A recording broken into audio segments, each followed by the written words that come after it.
The New York Times this weekend basically laid out how, in particular, David Koch, but presumably a few other billionaires are in on this, how the planning of the government shutdown was organized kind of along the same lines as the planning of 9/11. With 9/11, you had Osama bin Laden, who was a multimillionaire, in part because of all the money we gave him to fight the Russians, but in part because he came from a very, very wealthy oil family. And he had this guy, Khalid Sheikh Mohammed, who came to him and said, "Hey, I got an idea to hit America. You know, let's do it really, really big." There's even some debate whether Khalid Sheikh Mohammed even told him it was going to involve hijacking planes and flying them into buildings or not. The consensus seems to be that bin Laden knew that was going to happen. But this was a conversation that they had back in '99. So, it took a couple of years. And bin Laden said, "Okay, fine, here's the money. You take care of the details." And so bin Laden put up the cash. And the details were handled by Khalid Sheikh Mohammed, who got together the 20 hijackers and most of them Saudis, like bin Laden was. And I don't know if Khalid Sheikh Mohammed was a Saudi or not.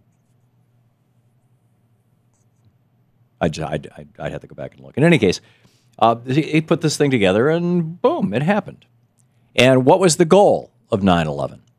The goal of 9/11 was basically to bring our government to its knees,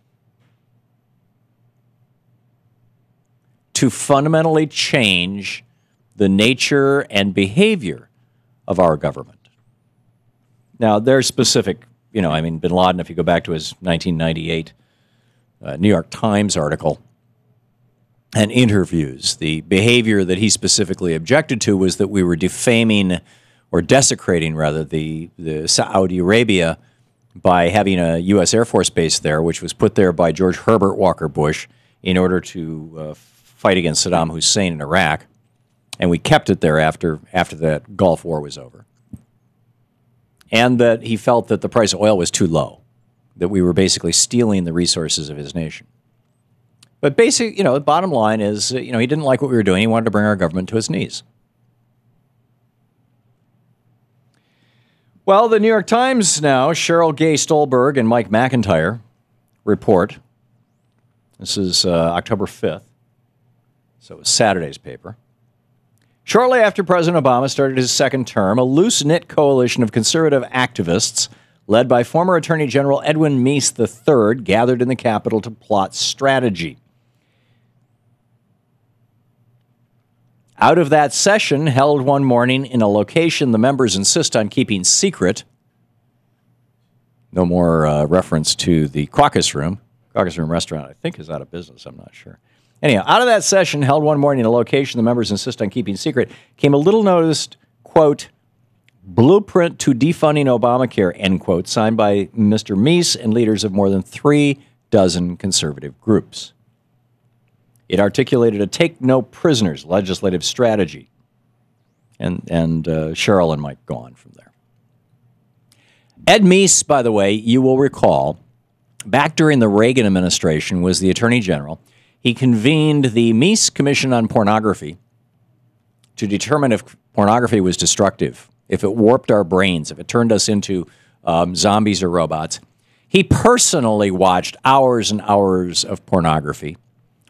And if my recollection at the time was correct, because there was a big kerfuffle about it, the pornography that his commission was examining included child pornography and snuff pornography and, violence, snuff, murder, pornography that involves murder, and, all these kinds of just really over-the-top porn.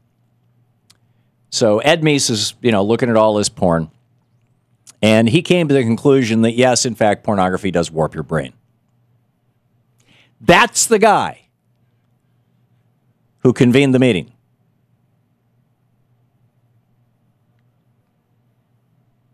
Michael Needham, who runs Heritage Action for America, which is the Heritage Foundation's political arm, he said in the New York Times, to a New York Times reporter, quote, "We felt very strongly at the start of this year that the House needed to use the power of the purse. From the start, this was a fight we were going to pick. No, really.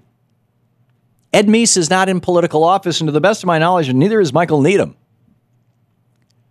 But they're well-financed by the billionaires.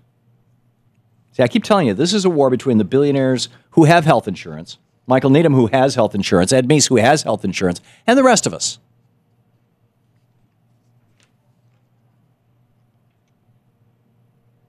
They worked with members of the Tea Party caucus in Congress, who all have health insurance, who are excited about drawing a red line against the law they despise.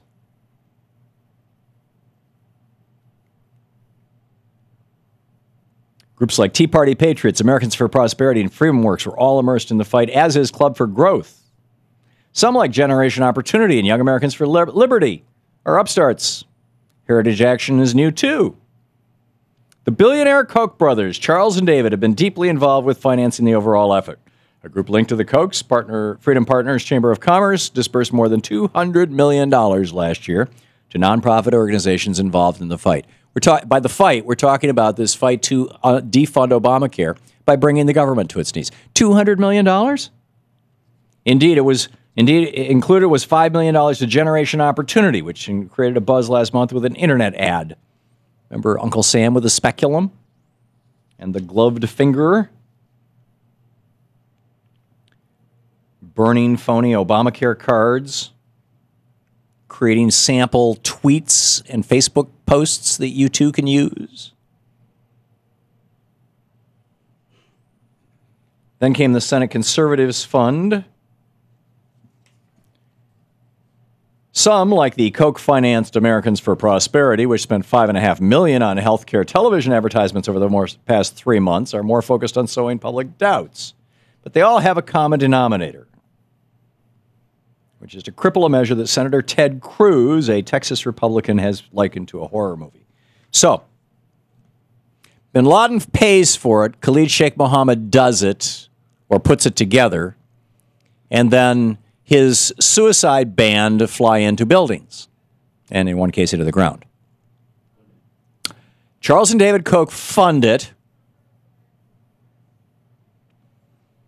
Ed Meese and Needham and Heritage and all these right-wing groups execute it and fund it, and they put their guy in charge of getting the suicide bombers. The suicide bombers are the 30 or so members of the Tea Party caucus in the House of Representatives. The Khalid Sheikh Mohammed for this deal is Ted Cruz. Right? Ted Cruz is Khalid Sheikh Mohammed. He's the guy who is orchestrating the thing. He's not going to get his hands dirty. He's not the one who is the suicide bomber. Right? They're in the House of Representatives. He's in the Senate.